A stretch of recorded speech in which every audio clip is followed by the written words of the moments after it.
Hello everyone. So today we are going to discuss chapter 21 of class 11th biology, that is nervous system and coordination.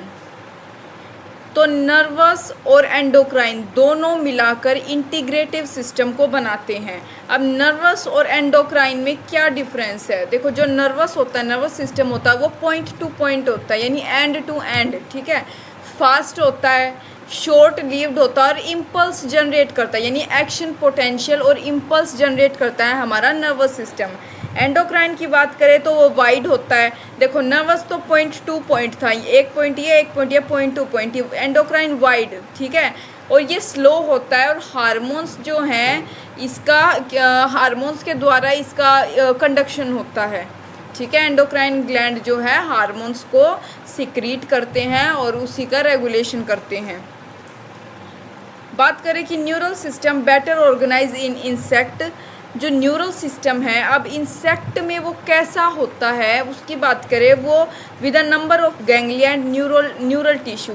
इनमें number of ganglia होते हैं और neural tissue होते हैं। Ganglia जो है वो आगे डायग्राम में हम समझ लेंगे कि कैसा क्या स्ट्रक्चर है। Nervous system well developed, vertebrates में वेल डेवलप्ड होता है, मतलब हमारे में जो नर्वस सिस्टम है वो बहुत वेल डेवलप्ड है। और जो स्ट्रक्चरल और फंक्शनल यूनिट होती है नर्वस सिस्टम की, वो होती है neuron. Neuron is the structural and functional unit of nervous system, ठीक है। नर्वस सिस्टम हमारा एक्टोडर्मल होता है एक्सेप्ट माइक्रोजिलियल सेल्स, ठीक है। ह्यूमन नर्वस सिस्टम जो होता है वो सेंट्रल नर्वस सिस्टम और पेरिफेरल नर्वस सिस्टम में डिवाइडेड होता है। हमारा सेंट्रल नर्वस सिस्टम होता है वो ब्रेन और स्पाइनल कोड में जो है सेंट्रल नर्वस सिस्टम कंट्रोल करता है ब्रेन को और स्पाइनल कोड को। ब्रेन और स्पाइनल कोड को छोड़कर जो भी बच गया, जितने भी बच गए, बस ये ध्यान रखना है कि वो पेरिफेरल नर्वस सिस्टम का पार्ट होता है। क्रेनियल जैसे कि 12, स्पाइनल नर्व्स हमारी होती हैं 31 पेयर्स होते हैं, क्रेनियल के 12 पेयर होते हैं, ठीक है। CNS ब्रेन और spinal cord, PNS cranial spinal nerve, ठीक है। अब बात करें कि PNS दो में डिवाइडेड होता है, एक सेंसरी या अफेरेंट में और एक मोटर और इफेरेंट नर्व्स में। सेंसरी क्या होती है? जो ऑर्गन से सेंट्रल नर्वस सिस्टम में इम्पल्स का कंडक्शन कराए, ऑर्गन से सेंट्रल नर्वस सिस्टम में। और मोटर या इफेरेंट उसका जस्ट अपोजिट है, वो CNS से जो है ऑर्गन में कंडक्ट कराती हैं इम्पल्स को। अब पेरिफेरल नर्वस सिस्टम दो टाइप्स का और होता है, एक ऑटोनोमिक नर्वस सिस्टम और एक होता है somatic nervous system. Autonomic nervous system जो है वो इनवॉल्यूंटरी मसल्स को कंट्रोल करता है, मतलब इनवॉल्यूंटरी एक्टिविटीज़ को, ठीक है, जो हमारे कंट्रोल में नहीं होती। सोमैटिक नर्वस सिस्टम या स्केलेटल जिसे हम कहते हैं वो वॉल्यूंटरी होता है, मतलब हमारे विल पे काम करता है, ठीक है। अब देखो, ऑटोनोमिक नर्वस सिस्टम और ऑटोनोमिक नर्वस सिस्टम भी अगेन दो में डिवाइडेड होता है, एक सिंपैथेटिक नर्वस सिस्टम और एक parasympathetic nervous system. Sympathetic nervous system जो होता है वो इमरजेंसी कंडक्शन में काम आता है और ये नॉर्मल कंडक्ट करता है, ठीक है, नॉर्मल कंडक्शन में।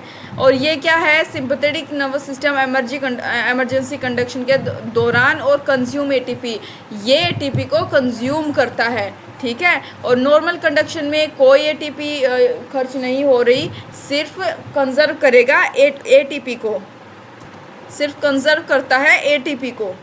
नेक्स्ट बात करें नर्वस टिश्यू की।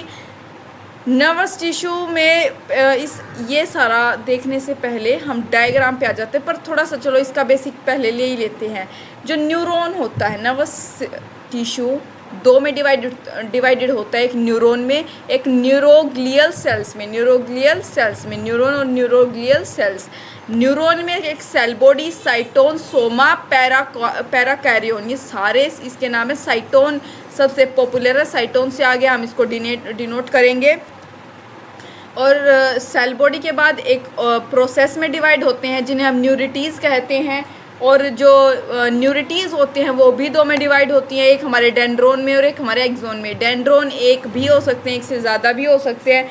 एक्सोन की बात करें वो हमेशा एक ही होता है, ठीक है। अब फर्दर इस डायग्राम को देखते हैं एक बार।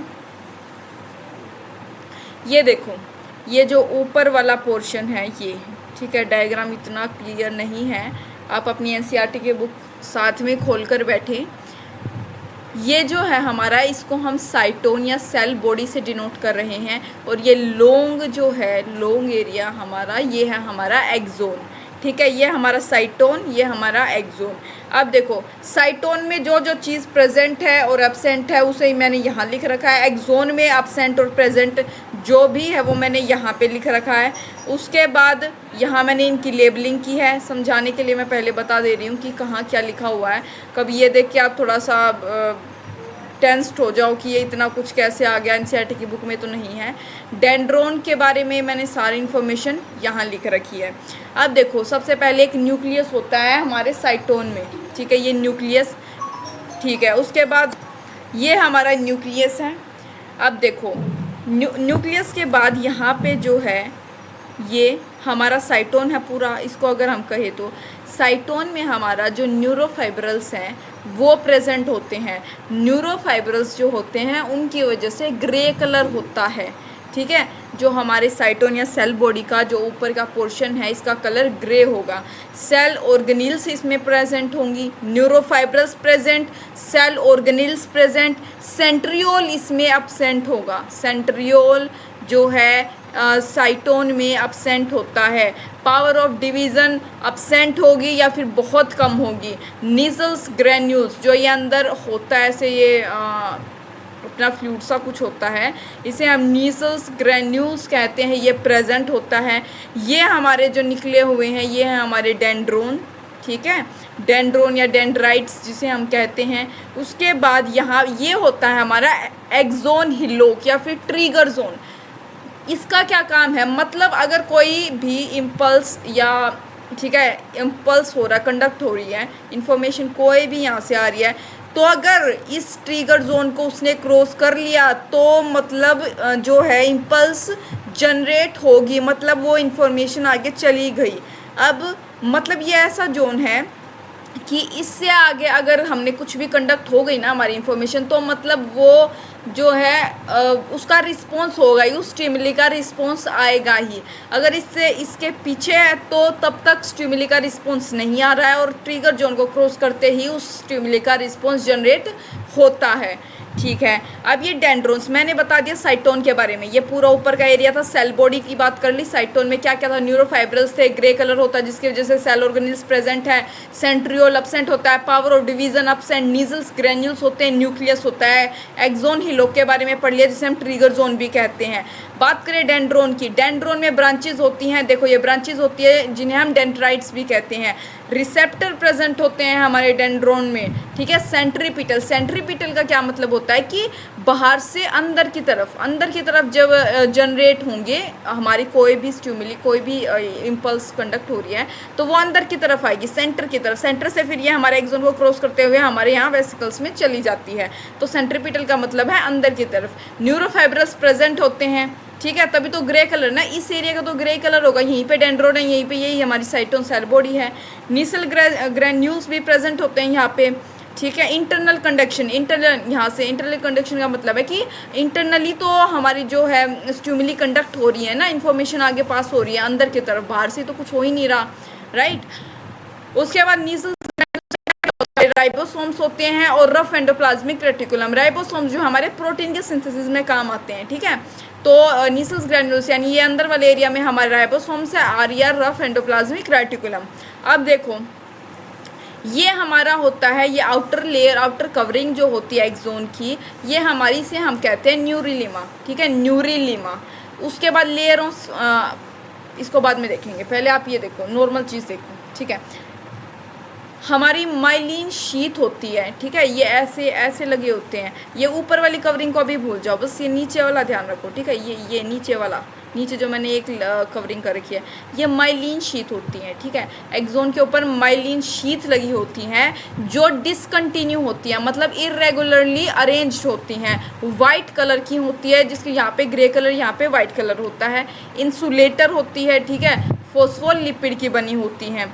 अब देखो अगर इसके ऊपर ये न्यूरिलिमा की लेयर ने इसको लाइन कर लिया तो इसको हम कहेंगे layer of squamous cells. Myelin sheath के ऊपर अगर ये लेयर है न्यूरिलिमा की तो ये हो जाएगी लेयर ऑफ स्क्वांस सेल। अगर ये लेयर नहीं है तो मतलब वहाँ पे स्क्वांस सेल नहीं है, ठीक है। उसके बाद देखो इनके बीच में जो ये खाली स्पेस होता है ये होता है नोड्स ऑफ रेनवियर। इसका क्या काम होता है, बीच में स्पेस इसलिए होता है कि यहाँ पे स्टिमुली एंटर कर सके अंदर, ठीक है, इम्पल्स जनरेट हो सके अंदर की साइड, आयंस का जो है आउटटेक और इनटेक हो सके।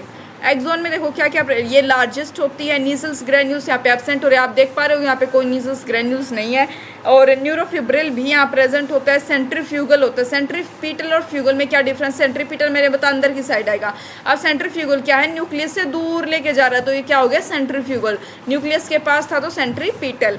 एक्सोलीमा प्रेजेंट होता है, इसकी ये जो कवरिंग, ये जो आउटर लेयर है ना, ये ब्लैक कलर से आपको दिख रही होगी, ये एक्सोलीमा है। एक्सोप्लाज्मा ये अंदर वाले एरिया को हम कहते हैं, ठीक है। इम्परमिएबल फॉर आयंस, आयंस के लिए इम्परमिएबल होती है हमारी एक्सोन।